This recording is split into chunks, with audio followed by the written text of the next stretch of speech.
Welcome to jet news. BRS నాయకులను అక్రమంగా arrest చేసి బలవంతంగా లాక్కెళ్లి వాహనాల్లో ఎక్కించారు పోలీసులు. ఈ నేపథ్యంలో మాజీ మంత్రి హరీష్ రావు చేయికి తీవ్ర గాయమైంది.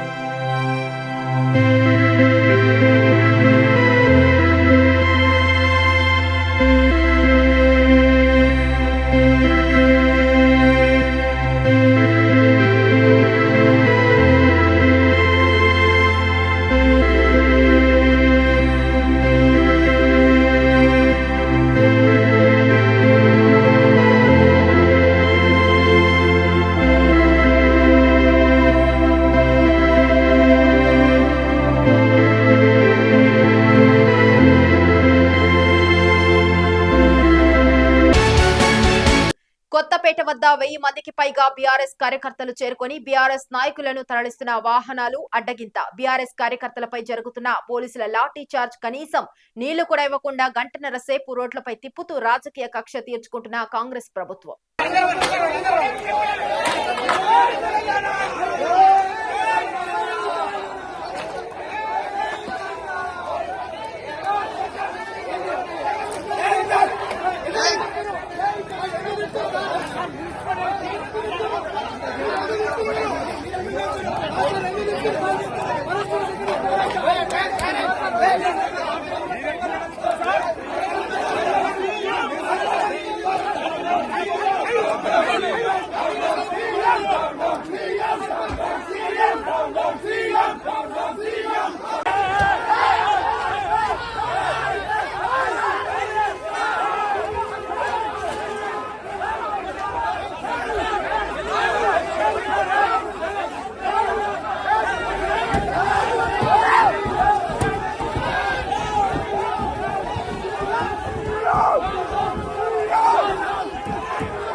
మాజీ మంత్రి హరీష్ రావు ఉన్న వాహనాన్ని శ్రీశైలం రోడ్డు వైపు మళ్లించడమే కాకుండా బీఆర్ఎస్ నాయకులను అదుపులోకి తీసుకుని 2 వాహనాల్లో వేర్వేరు చోట్లకు తరలించారు పోలీసులు.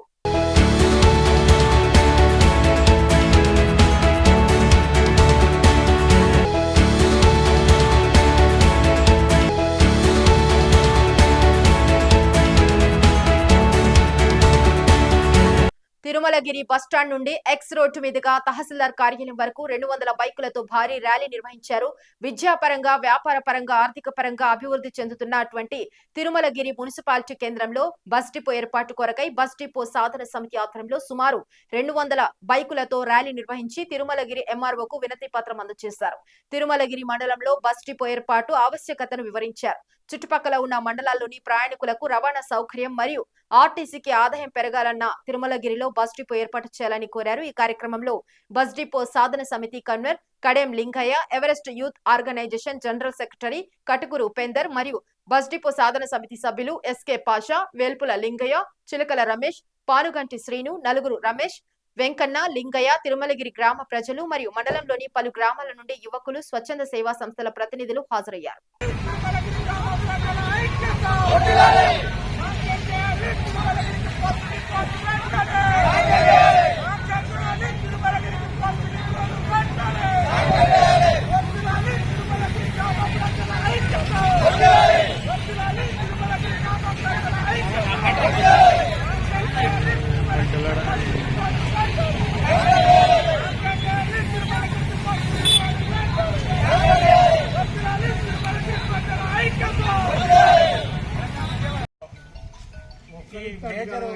మున్సిపల్ కేంద్రంలో బస్ డిపో నిర్మాణం చేయాలని గత కొద్ది రోజుల నుండి సంబంధిత మంత్రులకు కానీ సంబంధిత డిపో ఆర్టీసీ అధికారులకు కానీ తిరుమలగిరి గ్రామ ప్రజలంతా ఐక్యమత్యంతో ఈ నిర్ణయం తీసుకోవడం జరిగింది.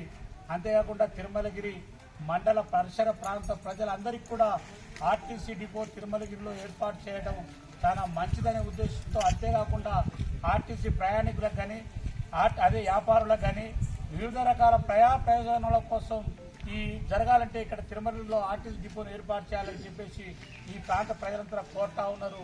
వీళ్ళ కోరికను తీర్చవలసినటువంటి బాధ్యత స్థానిక ఎమ్మెల్యే గారి మీద ఉంది. ఈ మధ్యకాలంలో స్థానిక ఎమ్మెల్యే గారు ఈ తిరుమలగిరికి ప్రభుత్వ జూనియర్ కాలేజీ తేవడం ఈ ప్రాంత ప్రజలు వారికి ప్రత్యేకంగా ధన్యవాదాలు తెలియజేస్తా ఉన్నాం. అంతేకాకుండా ఈ బస్ డిపోను కూడా శాంక్షన్ చేస్తే వారిని చిరకాలంగా చిరస్మరణీయంగా మరవకుండా మధ్యలో తిరుమలగిరి ప్రాంత వాసులంతా మొదలు పెట్టుకుంటాము. ఎమ్మెల్యే గారికి నమస్కరించి సభాముఖంగా తెలియజేస్తా ఉన్నాం.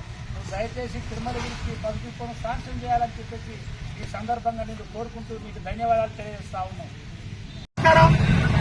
తిరుమలగిరి వ్యాపార పరంగా దినదినం అభివృద్ధి చేస్తా ఉంది. అంతేకాకుండా ఇక్కడికి 4 రోడ్ల కూడలకు సంబంధించినటువంటి తిరుమలగిరి, దీనికి సంబంధించినటువంటి సూర్యాపేట 45 కిలోమీటర్లు, జనగాం 45 కిలోమీటర్లు, ఇక్కడ నుండి తొర్రూరు 35 కిలోమీటర్లు, ఈ ప్రాంతాలకు వరంగల్, అదేవిధంగా హైదరాబాద్కు, అదేవిధంగా ఖమ్మం అనేక రూట్లు కలిగినటువంటి తిరుమలగిరి సెంటరు ఇది ఆర్టీసీకి నిలయంగా మారింది, ప్రయాణికులకు నిలయంగా మారింది, వ్యాపారస్తులకు నిలయంగా మారింది. ఇటువంటి సెంటర్లో ఈ తిరుమలగిరి సెంటర్లో బస్ డిపో నిర్మాణం జరిగినట్టయితే ఆర్టీసీకి లాభాలు వచ్చే అవకాశాలు ఎక్కువ ఉన్నాయి. కాబట్టి అదేవిధంగా ప్రజల సౌకర్యార్థం కూడా తిరుమలగిరిలో అన్ని వనరులు వసతులు కలిగినటువంటి ఈ యొక్క తిరుమలగిరి మండల హెడ్ క్వార్టర్లే బస్ డిపో నిర్మాణం చేయాలని చెప్పేసి గత నెల రోజుల నుండి సంబంధిత ప్రజాప్రతినిధులకు, ఆర్టీసీ అధికారులకు, స్థానిక ఎమ్మెల్యే గారికి కూడా మెమోరండం ఇవ్వడం జరిగింది. మేము స్థానిక ఎమ్మెల్యే గారిని బస్ డిపో సాధన కమిటీ నుండి ఉద్దేశించి వారికి నమస్కారం తెలియజేస్తా ఉన్నాం. మీరు తిరుమలగిరికి ప్రభుత్వ జూనియర్ కాలేజీ ఇవ్వటం మీ పేరు చిరస్థాయిగా నిలబడి ఉంటుంది. అంతేకాకుండా ఈ తిరుమలగిరి సెంటర్లో మీరు బస్ డిపో నిర్మాణం చేసినట్టయితే, బస్ డిపో శాంక్షన్ చేసినట్టయితే ఈ ప్రాంత ప్రజలు మీ పేరును చిరకాలంగా గుర్తుంచుకుంటారని చెప్పేసి బస్ డిపో సాధన కమిటీ తరఫున ఈ సంబంధిత అధికారులకు నమస్కారాలు, కృతజ్ఞతలు తెలియజేస్తా ఉన్నాం.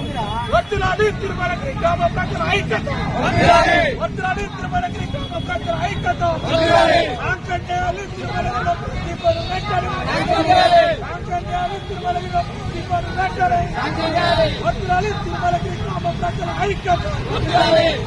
తెలంగాణలో వరదలను జాతీయ విపత్తుగా కేంద్రం ప్రకటించాలని కొత్తగూడెం కలెక్టరేట్ ముందు సిపిఐ రాష్ట్ర కార్యదర్శి, నియోజకవర్గ ఎమ్మెల్యే కూనంనేని సాంబశివరావు ఆధ్వర్యంలో ధర్నా నిర్వహించారు. సిపిఐ రాష్ట్ర కార్యదర్శి సాంబశివరావు మాట్లాడుతూ నష్టపోయిన రైతాంగాన్ని ఆదుకోవాలని, బాధితులకు పక్కా గృహాలు మంజూరు చేయాలని, రోడ్లు, చెరువులు మరమ్మతులు చేయాలని, నష్టపోయిన పంట పొలాలకు రైతులకు పంట నష్టం సమకూర్చాలని, రాష్ట్రంలో వచ్చిన వర్షాభావ వరదలు తీరని నష్టాన్ని మిగిల్చాయని, దీనిని జాతీయ విపత్తుగా కేంద్రం ఆదుకోవాలని తెలియజేశారు. ఈ కార్యక్రమంలో జిల్లా నుండి రైతులు, వరద బాధితులు, కార్యకర్తలు, నాయకులు పాల్గొన్నారు.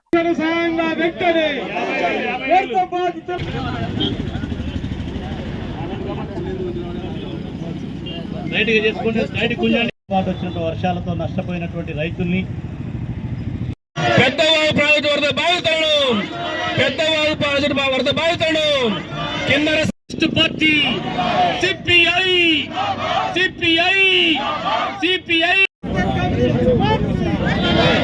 ప్రభుత్వం 6,000 కోట్ల రూపాయల ప్రత్యేక ప్యాకేజీని కేంద్ర ప్రభుత్వ కమ్యూనిస్ట్ పార్టీ, భారత కమ్యూనిస్ట్ పార్టీ ఇటీవల తెలంగాణలో సిపిఐ తగ్గించాలి, అధిక ధరలను తగ్గించాలి, అధిక ముందుగా 10,000 కోట్లని వైఖరి కేంద్ర ప్రభుత్వం మొండి వైఖరి, కేంద్ర ప్రభుత్వం మొండి వైఖరి, కేంద్ర ప్రభుత్వం మొండి వైఖరి. వర్ధిల్లాలి భారత కమ్యూనిస్టు పార్టీ.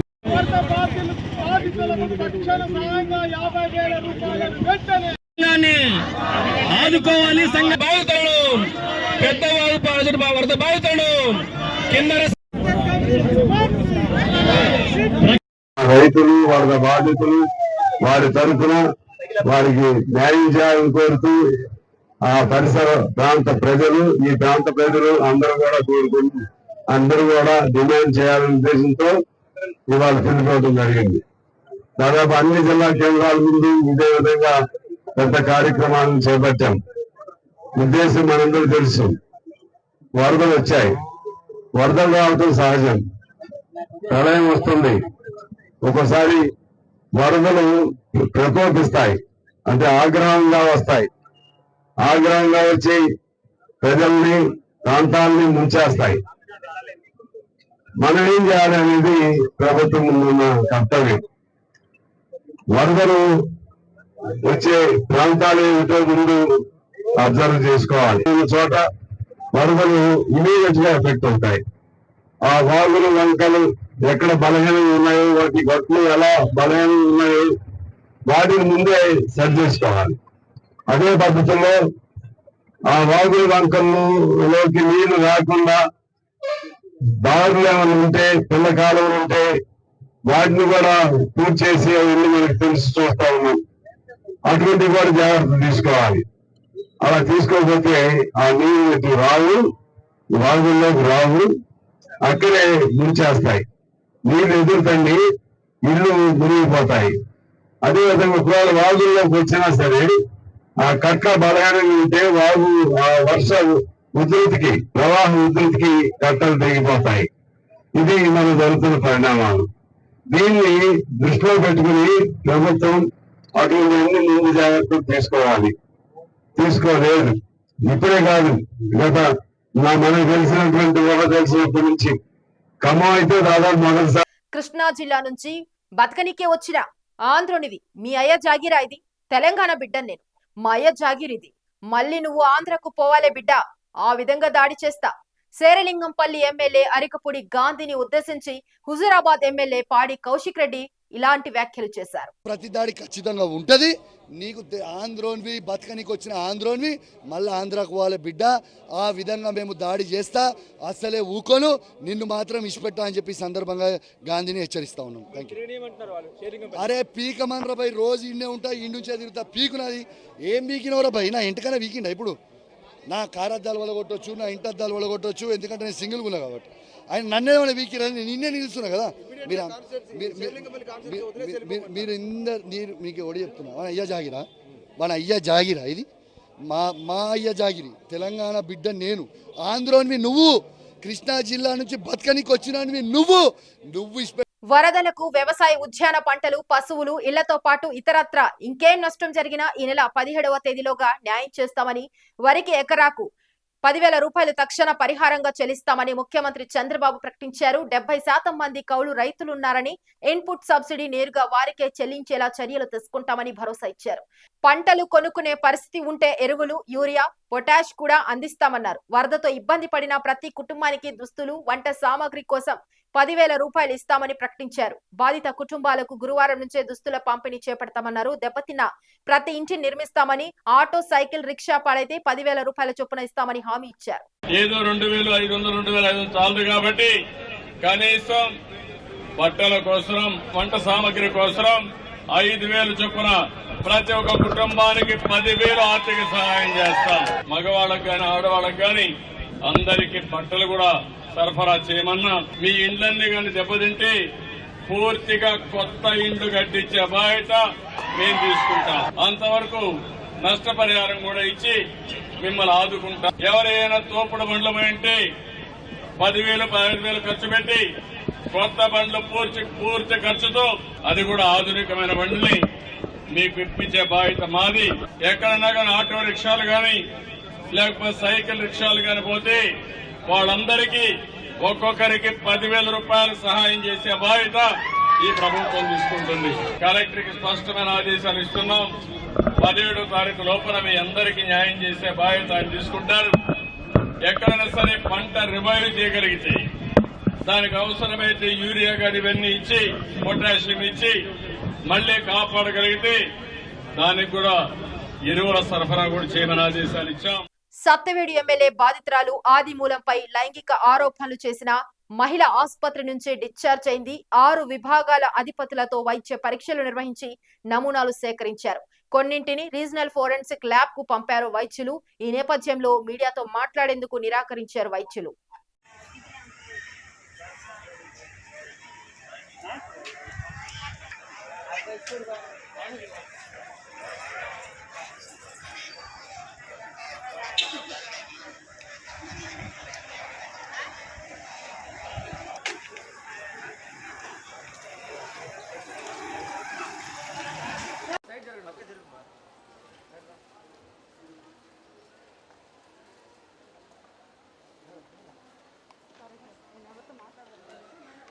మేడం కోర్టుకి వెళ్ళాను మేడం, మీ కేసు పైన